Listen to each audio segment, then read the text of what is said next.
Hi learners, I'm Anna, your guide today. We'll be dissecting a speech from the inspiring R. Madhavan, an Indian actor known for his eloquent English. Even though English is his second language, he has honed his skills to perfection. We'll unpack his speech, learn together, and apply those lessons to our English learning journey. Let's jump in! The rural India today is feeling inadequate. They're feeling like they're not even part of our country.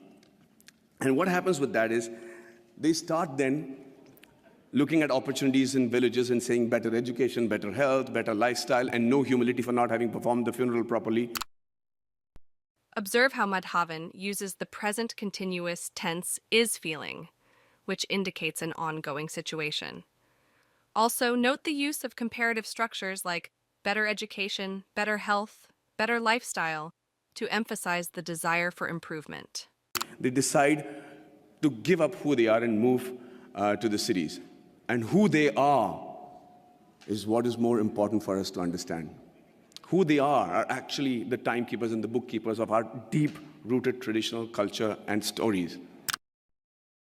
In this segment, the verb decide is used to depict a choice or resolution. The phrase deep-rooted traditional culture and stories employs the adjective deep-rooted to underline the long-standing nature of the culture and stories. You should see how tradition and culture flourishes in a happy village in India. We don't have psychiatrists as a big fashion thing in India, and they still manage to maintain a great level of sanity. Madhavan incorporates the phrase you should see to make a recommendation. The term flourishes is a verb used to depict prosperity and growth. Sanity is an abstract noun referring to the state of having a sound mind. There's a great phrase from the poem If by Rudyard Kipling where it says, dream but not make dreams your master, think but not make thoughts your aim. Meet with triumph and disaster and treat those two impostors just the same. It's very easy to say it, but how do you treat those two impostors just the same? The answer lies in the tradition and the culture and the books and the epics that are so prominent and predominant in our country. Here, Madhavan quotes from the poem If by Rudyard Kipling, and then refers to various religious texts, indicating the cultural richness of India. The term prominent and predominant are both adjectives used to highlight the importance of these texts in the country's culture. The Bhagavad Gita, the Quran, the interpretation of that in the subcontinent, the Bible, the Guru Granth Sahib, the granny stories. And you know how to handle the diversities and the setbacks, and you're able to sit back, reassemble yourself, come back and fight with the same glory again. The use of religious and cultural references such as Bhagavad Gita, Quran, Bible, Guru Granth Sahib, and granny stories indicate the diverse sources of wisdom in India. The phrase, come back and fight with the same glory again, is an example of an inspiring metaphor. When you don't give a villager that, you're depriving him, we're depriving ourselves of what I think is one of the most important survival tools in today's world, which is the culture and tradition. Here, Madhavan uses the conditional when you don't to explain the negative consequences of depriving villagers of their culture and traditions.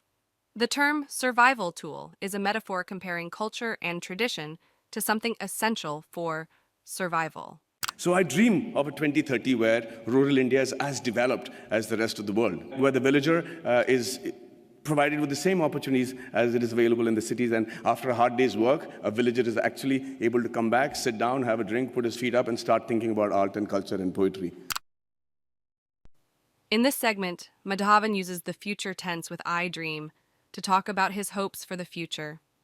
He also introduces a series of infinitive phrases to come back, to sit down, to start thinking, to describe the ideal life of a villager. That would be a dream that I have for 2030, a practical dream that I have for 2030.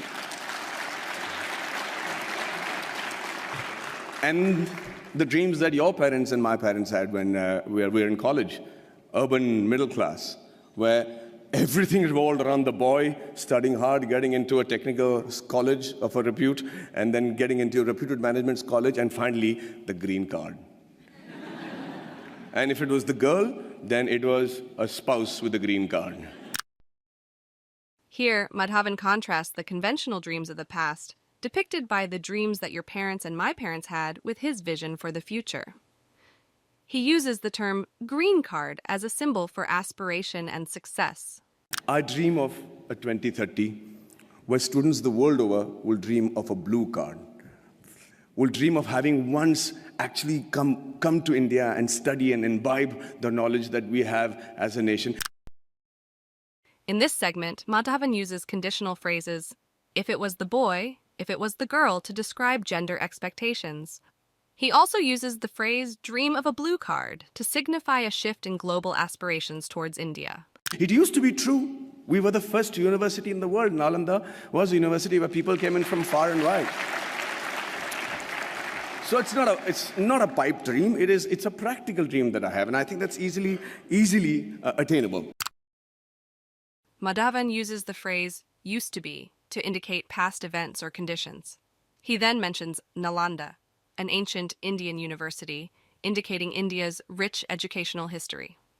The phrase, it's a practical dream, suggests a goal that is attainable.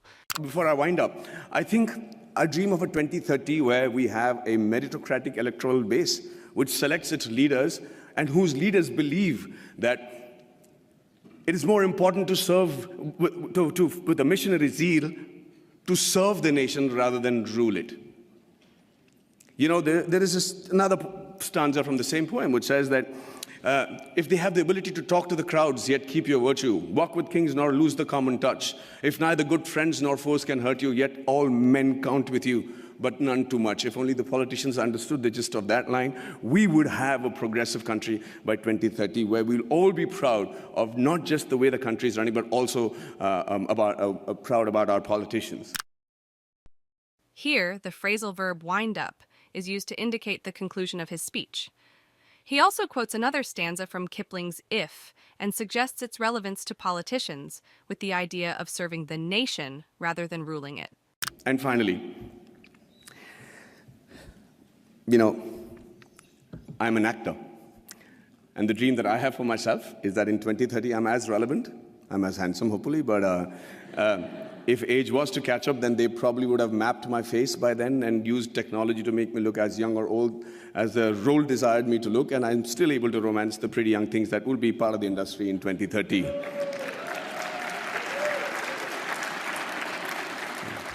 Well, I see that's got many guys going, yeah.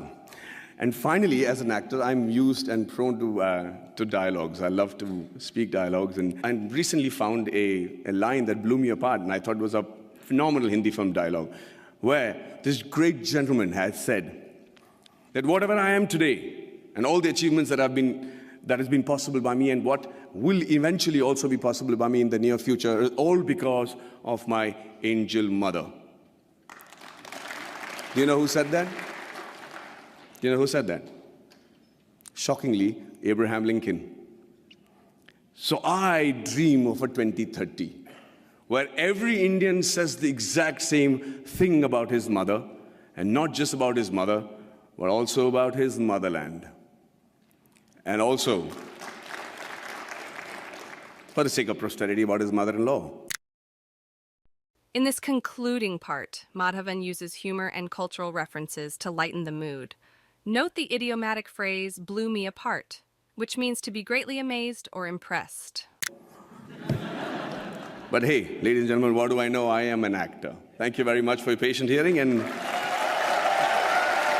excellent job, learners! We have intricately dissected R. Madhavan's speech, unearthing a plethora of grammar nuances and rich vocabulary. To reinforce this knowledge, make sure to watch the full speech. Don't forget to download our free ebooks and subscribe to our newsletter for further learning. Keep honing your English skills, and soon you'll be communicating with enhanced fluency and confidence. Until our next session. Bye.